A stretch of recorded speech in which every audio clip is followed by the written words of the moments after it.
Hey guys, and welcome to the very first look to my next project, the Animal Behavior Kit. I'm super excited to share this with you guys. I've been working really hard for the past 4 weeks or so. And finally, I feel like I have something to show. But quick disclaimer, this is still very early on in development. I've been just focusing on adding functionality. So I haven't done full testing. There's still obviously a bunch of different little bugs that I have to fix, and some of the systems aren't even implemented yet.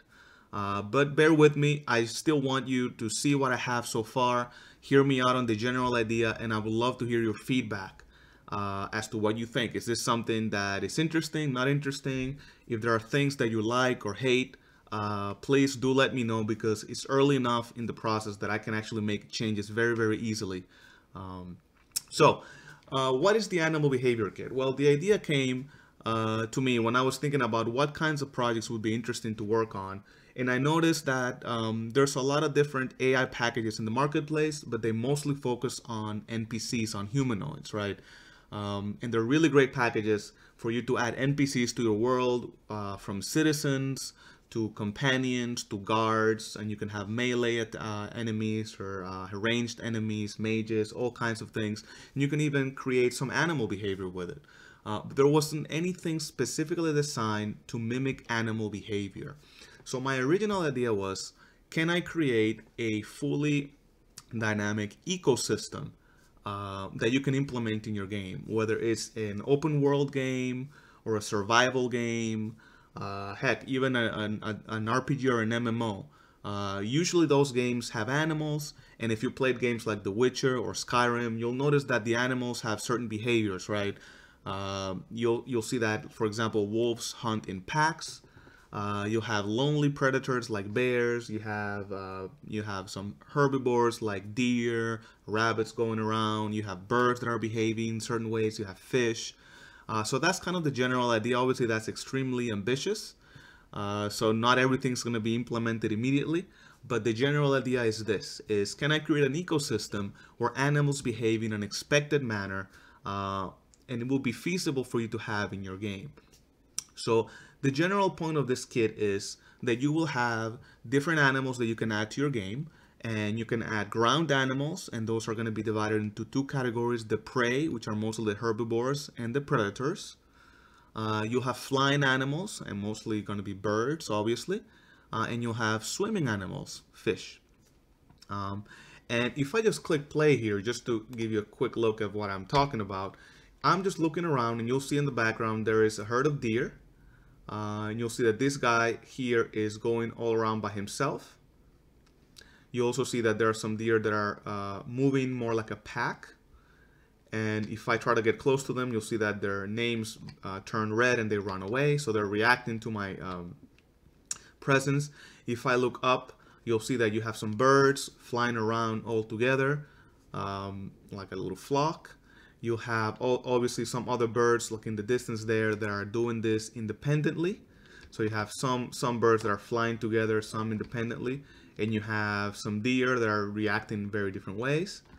If I run really fast here, you'll see that right there at the end I have a bear, which is the prototype for the predator. He's actually aggressive, and he'll try to come here and attack me, and you see that he's actually doing damage, and he's attacking me. And he's doing a lot of damage, actually. If I shoot him, you'll see that I am actually also doing damage to him, and you can see on his little HUD there that I am doing damage. If I run around out of his aggro range for a while, there's a little timer that I installed, and he'll only pursue you for a certain amount of time. If he can't catch you after X amount of time, then he'll just kind of go about his business doing whatever he needs to do. Cool. So that's the general idea of the kit, and you can see here that the map has a bunch of different areas here. So let's go over the general idea. You will before you set up your game, right, you'll define areas of water, for example. So if you have lakes, and you'll see that I have a little blueprint here, which is a spline, and you can use this to outline your lake or your body of water. You can also use it to outline rivers, and the AI will automatically know that this is a body of water. So when the AI gets thirsty, he'll actually go to the nearest body of water and drink some water. You'll notice a bunch of volumes here all around, and these are dynamic obstacles for the Navmesh. This was one of the problems that I'm pretty happy with my solution. If you have a Navmesh, how do you prevent your AI, your ground AI, to just running around and going into the water? They don't know it's water, that's just part of the Navmesh, right? And you can use volumes, but the volumes have to be primitive shapes like squares or like rectangles or spheres. But how do you make something that's more complex like this shape? How do you cover this and take out all of the Navmesh here? And my solution was, since I'm already outlining the water, why don't I use the same outline here and automatically spawn these volumes, which are, by the way, squares or rectangles that act as general barriers. So the AI will get to the water and will get as close as possible, but will never go inside. You'll notice the purple here, these are paths, so you can actually define specific paths in your level. You can have your AI follow individual paths or a random path. See, in this case, there's like a little canyon here, a little stretch, and I have one path going around here. I have another path going around this mountain, and another one going around this lake. You'll notice that I also have this orange places, and these are called points of interest. So you can have your AI go from point of interest to point of interest. You'll notice I also have these green areas, and these represent food for the AI. So I'm pretty sure you figured out I have a needs system. It's pretty simple right now, but it's still there. When the AI gets hungry, he'll go to one of these areas here to eat. When the AI gets thirsty, he'll go to the nearest body of water here to drink. You also have flying animals. And in this case, this is the blue volume here. So all of the birds in this level are going to be confined to this volume inside. So you can define where you want your birds to go. If you make this volume bigger or taller, your birds are going to go lower. Or you can define specific areas. You'll also notice that some of these AI are bunched together in groups. So you have the ability to group them into packs or herd, and you'll see that behavior in just a second, or you can have the AI roam around freely. So let's take a quick look at our little deer here, and we're going to use this as a guinea pig. We're not going to go through all the settings because it's going to make the video very long, but hopefully you get the idea. If you select any of this, this is in this case a ground AI, and this is a prey class. Predators are a separate class, but they have a lot of the same functionality. You'll notice that under behavior, you have the option of using the needs system, which is hunger and thirst. You can have specific roaming behavior. You can see there's a lot of behaviors here. You can have them stay in place, just chill there. Say you want a specific enemy to just kind of stay in one place, guarding an entrance, for example. You can have them go to any random location in the Navmesh, and in this case there's a massive Navmesh in the level. So this guy, if I just select this, he'll just go anywhere in the map. You can select go to a random location within bounds, and you have this yellow bounds here, so you can confine your AI to specific areas on your map. Say you're working on an open world game and you want a specific species of animals to only be available in one area. Or maybe there's a rare type of animal, let's say there's a rare type of deer that you can only find in this specific area. You can confine those NPCs to a volume. You can also tell him to follow a waypoint path, and you can select which path you want him to follow.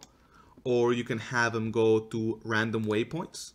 So you can see here, and each individual path has different waypoints, and these are the little guys here. So you can see here. So just by building your paths around the level, you're actually creating waypoints as well. Or you can have him just go to the nearest point of interest. And so he'll look at the entire map and say, okay, what is the nearest point of interest? Here's one, that's another one, that's another one, that's another one. He'll go to the nearest POI. Or you can tell him just to go to the home base. And one of these POI is going to be defined as the home base. And we're going to take a look at the home base in a little bit. So let's take a quick look. I'm just going to make him go to any random location in the Navmesh, and the engage behavior, which is how does he react to predators, I'm going to have him as ignore, so then he doesn't constantly run away. So if I just click play here, and we just follow him around, you'll notice that he's just picking any random place on the Navmesh and he's going to go to that place. Once he gets to the place, he's going to stop for a specific amount of time, and you can configure that. I can't remember how many seconds I have. I think I put 10 seconds. And then he'll pick another random place anywhere in the Navmesh and just go there. And we're just going to let him move for a little bit here. And you notice that the HUD has three things, or four rather. It has the animal name, which you can hide. It has the yellow, which is the actual health of the animal. Which of course there is a damage system. You can hit the animal. As you can see, I just hit him and the HP goes down. You have a very simple need system. The green is hunger and the blue is thirst, and once those systems get to a specific level, the animal will look for water or food nearby. We're going to stop it here. Let's go back here and change his behavior to go to a random location within bounds. In this case, I've selected this volume here. So if I click play, you'll notice that our little guy, the other guys are running away. This little guy is going to simply go and roam around our volume. And no matter where, what location, he's still going to stick to that volume. And sorry, I'm going pretty fast here because there's a lot of things I want to show, and I don't want this video to go very, very long. You can have him follow a path, and in this case I've selected this path, and you can specify how long he'll stay on each individual waypoint of the path. So if I click play, you'll see that he's now going to the path here, and he started here on the path, and I think I have 5 seconds per waypoint, and then he'll go around and move around to the next area in the path, and then when he gets there he'll stop. And of course you can take this further and have different animations, right? Not just the one idle. But if we let him go for a while, he'll just go around the path all around this river here, or lake rather. So you can have all kinds of different paths to make sure that the player in your game actually runs into these animals. You can also have the animals choose a random path. Right now it's specific, but you can have the animals choose the random path, so you can have a lot of variety.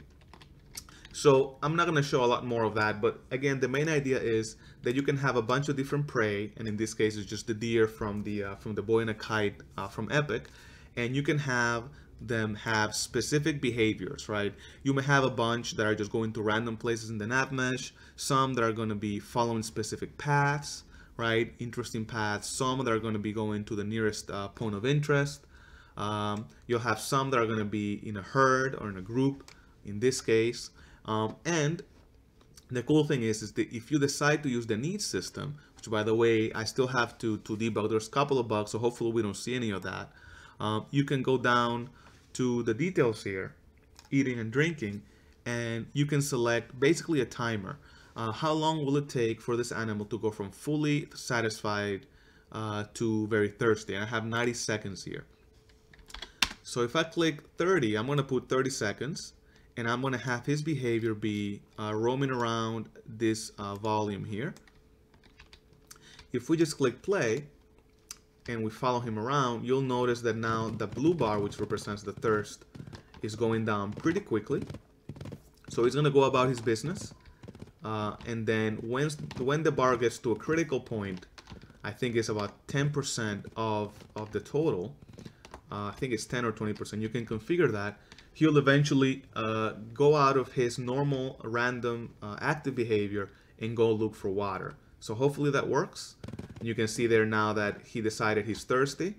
So he's getting close to the water. Notice he doesn't go to the water because I have that dynamic obstacle here. If I go into the water, you'll see that there's nothing here. I don't have anything configured. But the animal knows not to get too close to the water based on my spline and on my dynamic obstacles. After a specific amount of time, see that the water refills, and then he'll go ahead and move on somewhere else. Same thing with the hunger, right? If he gets hungry, he'll eventually go and find the nearest area here to get some food, and he'll have a specific amount of time that he's going to stick to that area. So that's in that case pretty cool. Let's go back and put his needs to default. So let's take him to 90 seconds. There's also the group behavior.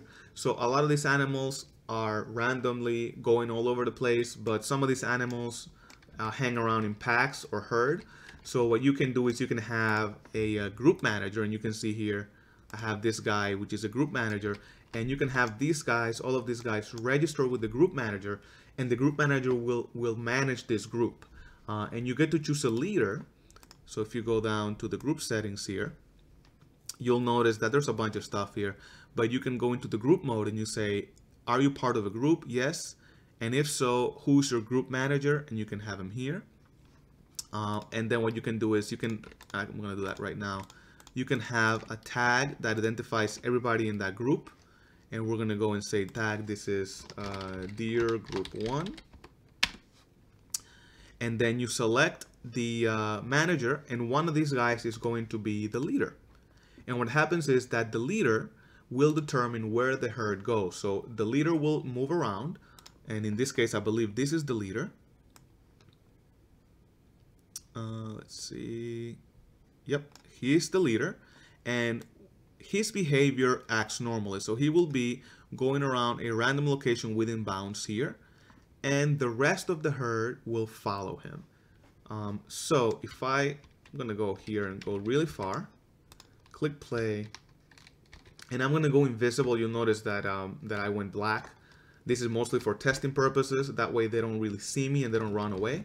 But you can see now that we have a leader, and the leader has a little L on his name, and everybody else is just kind of following the leader. And this is fairly simple behavior, right? But you'll be surprised how interesting some of this stuff becomes, because if I have him reacting to me and one of these guys strays out of the group, he'll eventually either separate from the group or find something else to do. And you'll notice now that the leader's running away, and then these guys are following the leader.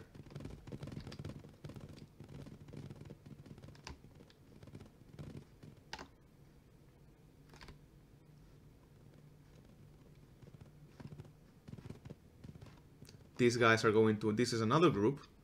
You can see that these guys are following the leader for another place.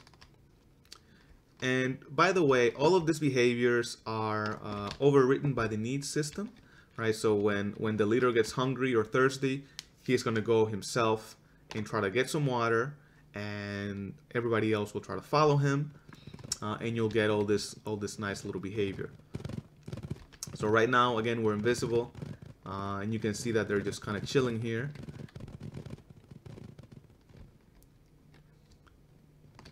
And now let's follow the leader. I think he should be going to get some water. Let's see. And all of these guys are following. Yep.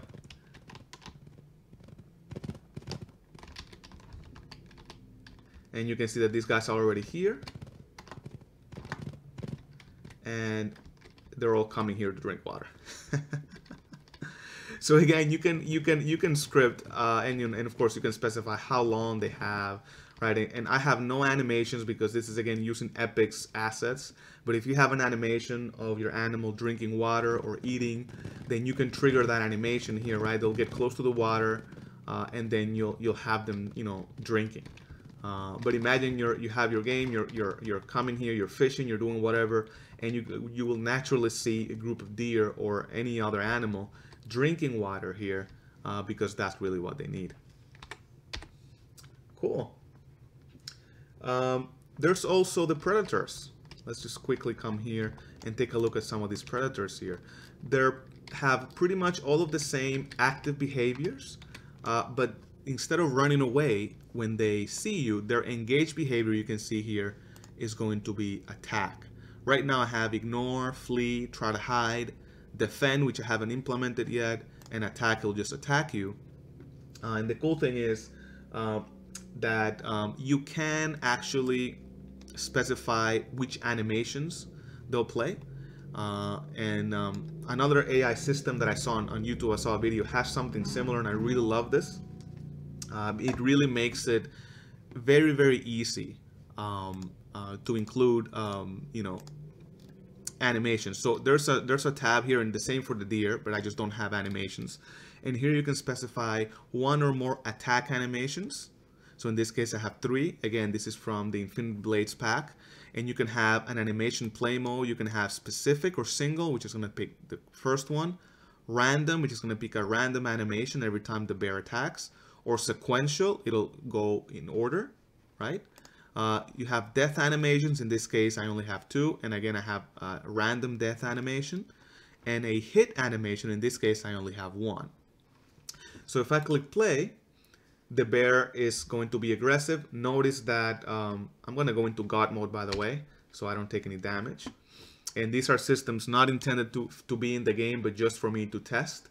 So right now, I am not receiving any damage. Notice that the attack animation, he's attacking, I think, every 5 seconds, is different. So he attacked with his left, and now he's going to attack with his right. And this is just picking random animations to attack me. And if I hit him, you'll see that there's a hit animation. And eventually, if I do kill him, oops, and there's a little bug there. He should have played the death animation, which I don't know why. But again, this is the thing with showing you really early. There you go. So as you can see, there's a little bug there. But here's the death animation, one of the random animations. And then eventually the bear will despawn. And it'll be very easy for me to include like a loot system. When the NPC dies, then you can have you know, something spawn, like anything. If you're doing like a survival game, then you can have like I don't know, wares or whatever types of skinning materials or anything like that. So there's also Agro Management, which I think I showed you before. The NPC will attack you, and it will only attack you for a certain amount of time. If he can't get to you, it'll eventually de-aggro and go back to his position. And there's also something else that I wanted to show you guys, which I'm really excited about. So let's go back here to this little guy, and we're going to have him stay in the same place just for testing purposes. And the system is a taming system. You'll notice on the top right, I have prey bait and predator bait. And if you look on the level I have here, just a blueprint, I get to grab some more bait.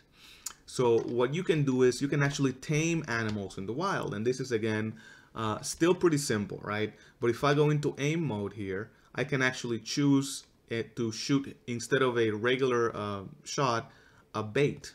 And you can see there, I shot a little bait. And now that that I shot the bait, I can actually get close to him and see that I now have the option of taming him. So if I click E, it'll actually ask me to name my companion. Let's call him. You click save, and now this guy is your companion. You can see that the name at the top changed, and you can have now on the right hand side some commands. So if I move around, Bambi's mom is going to follow me around. And by using the number keys, you can order different things. So if I press 2, you can see there, stay there. The little deer is going to stay in its place. If I press 1, he's going to follow me again. If I go into aim mode, I can choose a specific area and say I want you to go there. And then wherever I aimed, he's actually going to go. Let's go there. And you can see that he goes to the place where I pointed and then stays there. Attack, I haven't implemented yet. That's the next one. And then eventually, if I wanted to set him free, I can just press 5. And I'm going to press 5 now. And notice that now he goes back to his original name and to his random behavior. And I can do the same thing for predators, right? So I have this guy here, and I'm going to make myself invincible in God mode so I don't take any damage. If I go into aim mode and I switch to predator bait, I can give him the bait, and notice that now, whoops, there you go, I can tame him. And I can give him a name. And now I have my own little bear as a pet.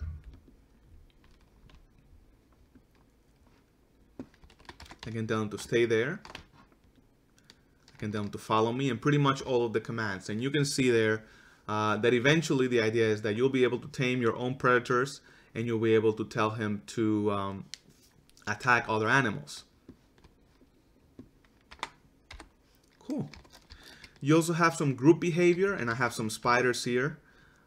So if I spawn here, you'll notice that the spiders are just going around, same as the prey. There's a leader. Here's the leader right there, and they're just moving around in their volume. If I get close, they'll all notice me and notice that they're all going to attack me. The cool thing is that everybody in the group shares the same target, and they don't hurt each other. So as I aggro one of the members of the group, they're all going to have me as the engaged target, and they're all going to actually try to attack me. And the same thing happens with the aggro. If I move around very, very far, they'll only chase me up to a certain amount of time, and then they will de-aggro. Cool. All right, I spent enough time looking at the ground animals. Let me take just a few minutes to look at the birds. And I think this should be good enough as a first look. So if I look at different birds here, you'll notice that I have two types. I have these guys here, and you can see they're all lined up. And what I'm doing is I'm using Reynolds' BOIDs algorithm. This is a pretty well-known algorithm for modeling flocks of birds. And this is something I think in the mid-80s. And he designed an algorithm that if every individual member of the flock follows this algorithm, this behavior, you'll get all this interesting natural behavior. So obviously I tried to implement it as it was, but it was super, super heavy in blueprint. I have a 1070, a GTX 1070, and I went from 120 frames per second to about 70 frames per second by having only one group of boys. Clearly unplayable, and it's something that as is pretty much unusable. So I've modified the algorithm, and it's not as effective or not as cool, but now it's a lot easier. And if I click simulate here, you'll notice that they're going around and kind of moving together as one little flock. And the way that works is simple. You'll notice that I have these little blueprints here, and these are flock managers. And if I go here and I make the target visible, all this is doing is moving a target around on the sky within the volume, and the birds, the flock is actually following the this little target. And you can see there that all they're doing is just going around, and you can configure how fast and how different this target goes around. And this is basically going around the volume, and this is how I'm simulating this flocking behavior. And you can see that these birds here, that's a different flock. It's going following their own target. So you can have as many flocks as you want, and their flock manager is going to just simply go ahead and select different areas, and you can see that the birds are just going around and following that. You also have independent birds, and these guys are just flying randomly by themselves. You can see this guy here within the volume. So he's not part of a flock. So you have the ability to have flying animals either be completely independent, like this guy. He's just going to select a random area within the volume and fly there. Or you can have them be part of a flock, which is what the guys over there are doing. And then you need a flock manager. So think about this behavior as kind of going to a random place within a volume. Same thing as the ground animals. And these guys here are part of a group, but instead of having the simple group like the deer, which is just following, this is actually using a specific algorithm to make sure that they look a lot more natural, right? So you can see that the birds are following, but they're kind of readjusting their position to look a little bit more natural, right? So they're not in a very specific pattern, right? If I just use their specific position, it will not look natural at all. So Really happy about this. I was able to make this pretty performant. Basically, I'm only updating one BOID at a time per frame instead of all these BOIDs at a time, and actually not even doing it per frame. I have a timer, so you can configure it in a way that is performant for your needs. And if you really want to target this game for low level or low range machines, then you don't even use the flock at all, because it's really heavy. So you do have to be careful with that. My plan is to also include fish, which is not that hard, but I haven't even gone to that point. And I want the fish to have a modified version of this algorithm and also be flocking in the water. And I want fish to be going around a water volume independently and doing obstacle avoidance. So that's also coming. That's fairly easy. I'm not too worried about that. It's going to be kind of a modified version of what I'm doing with the birds.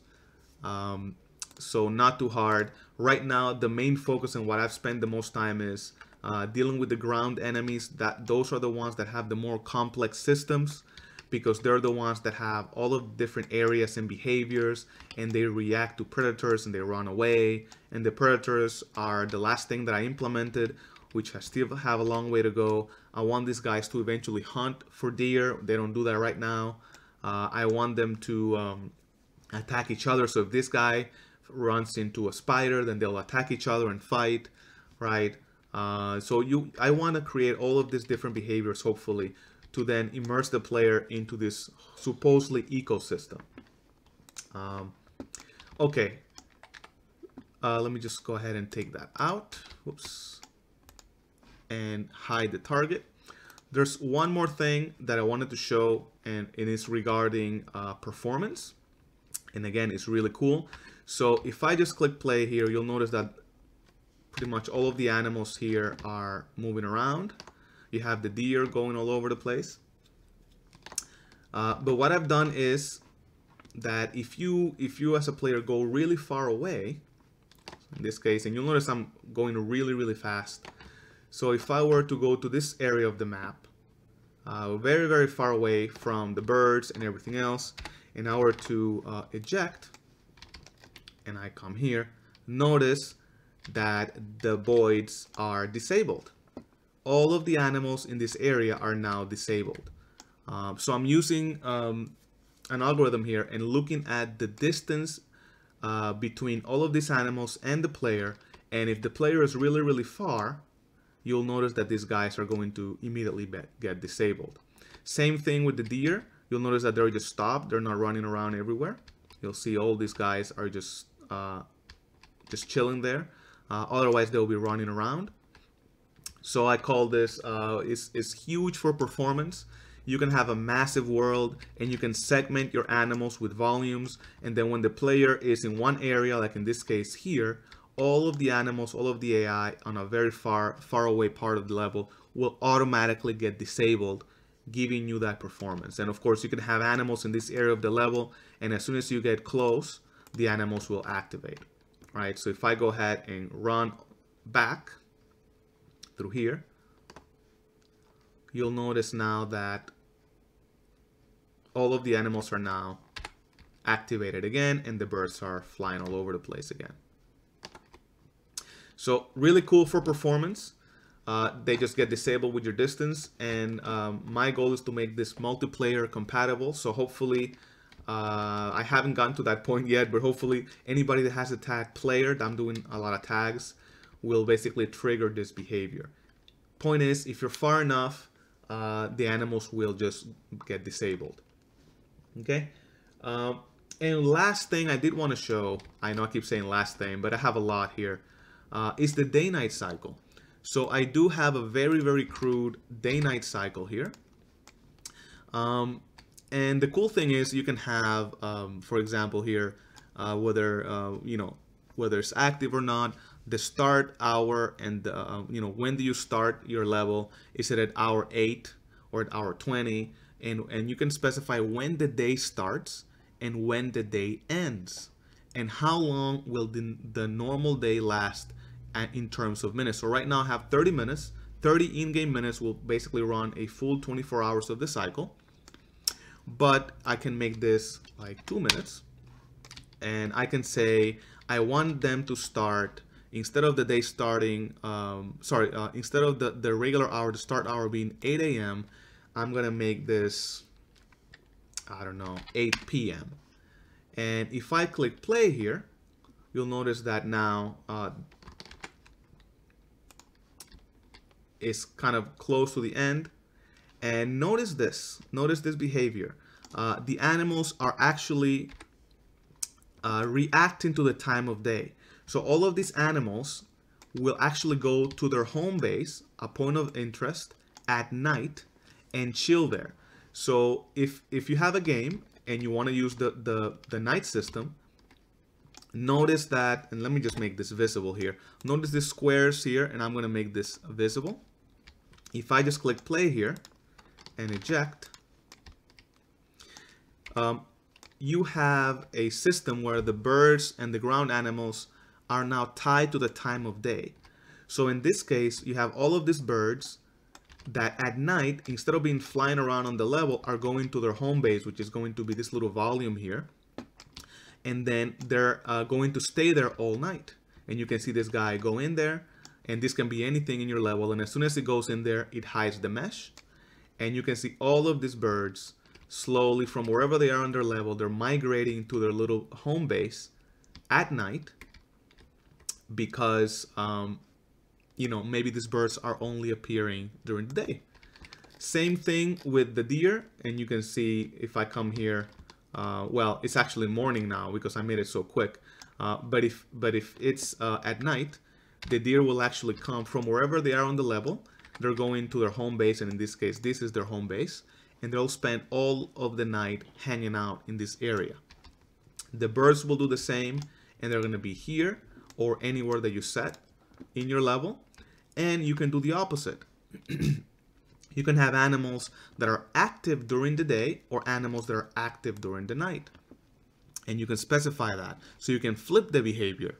And I think, let me see if I can find that. Day.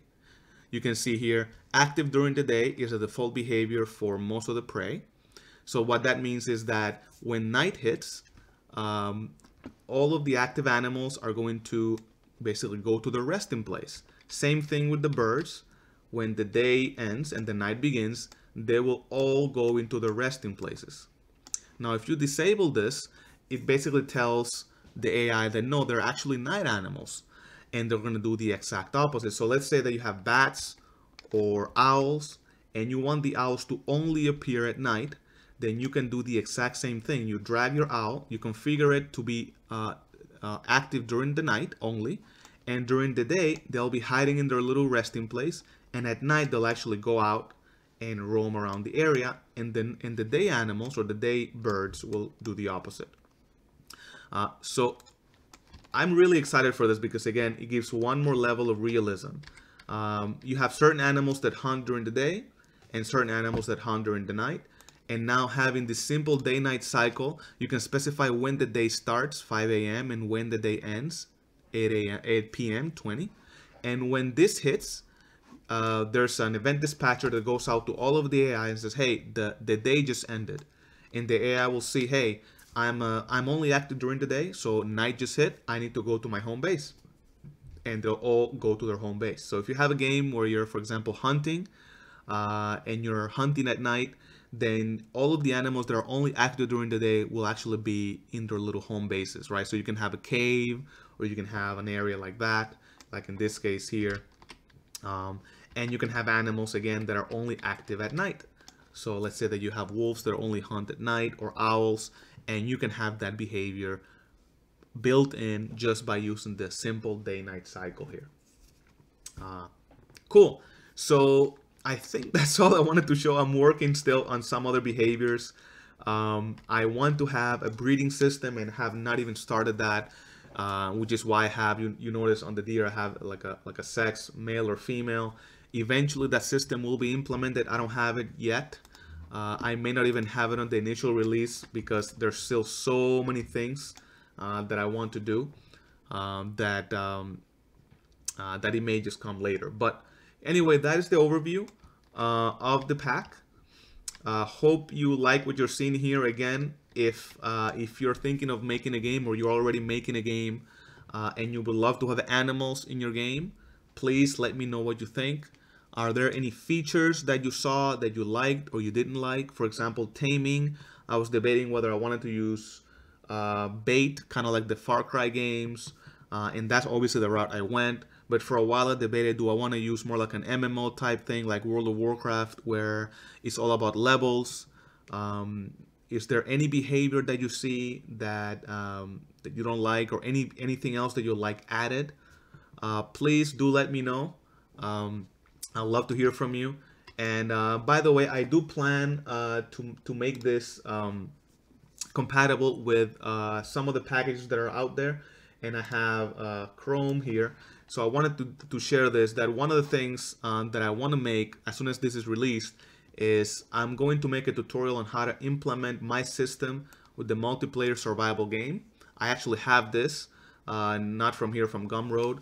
So I want to make sure that this system is compatible with some of the more popular templates out there. So if you own this template, which I know is super popular, and you wanted to add animals, make sure that you stick around, because as soon as this is released, I'm going to make a tutorial on how to do that.